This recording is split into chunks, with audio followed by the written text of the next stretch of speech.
жана аралатат дүйнөнү. Те токтогул мыктыларды таптаган Жолдош агай азыркынан дүйшөнү.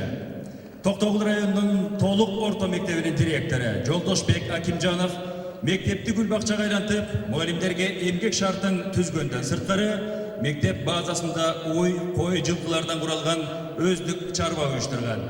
Мугалимдер өкмөттү карап отурбай эт, аш, сүт азыктары менен камсыз болсун үчүн ушул кадамды жасап отурат. Жолдошбек агай жылдын мугалими номинациясы менен сыйланды.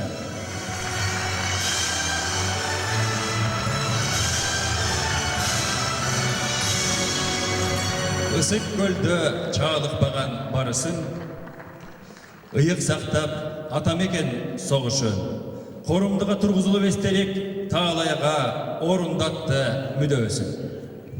В этом году Кыргызстан отметил 70-летие победы в Великой Отечественной войне.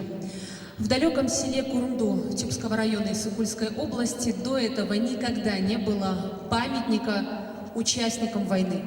Местный житель Таалайбек Бурумбаев, который является и инвалидом по зрению, на свои личные средства установил памятник своим землякам, 178 фронтовикам, которые так и не вернулись с войны.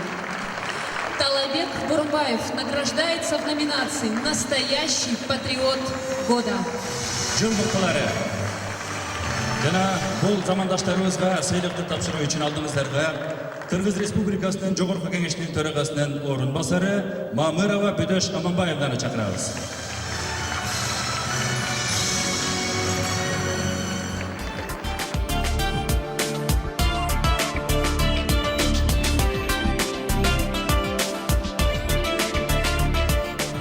Аман болуңуз, бар болуңуз.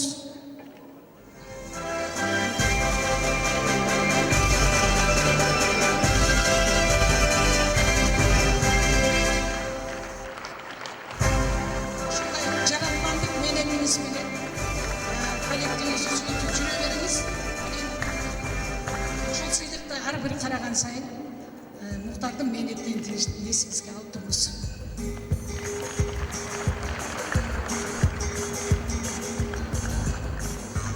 Сонун статуэтка экен. Үстү замандаштын эмблемасы.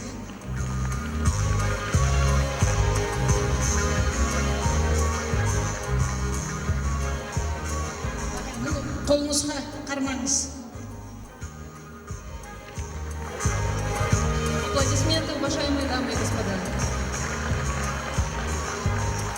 Сертификатындан колуңузга кармаңыз. Сыйлыгыңыз кут болсун. Эмгегиңиз менен элге жагып жүрө бериңиз. Аман болуңуз, бар болуңуз.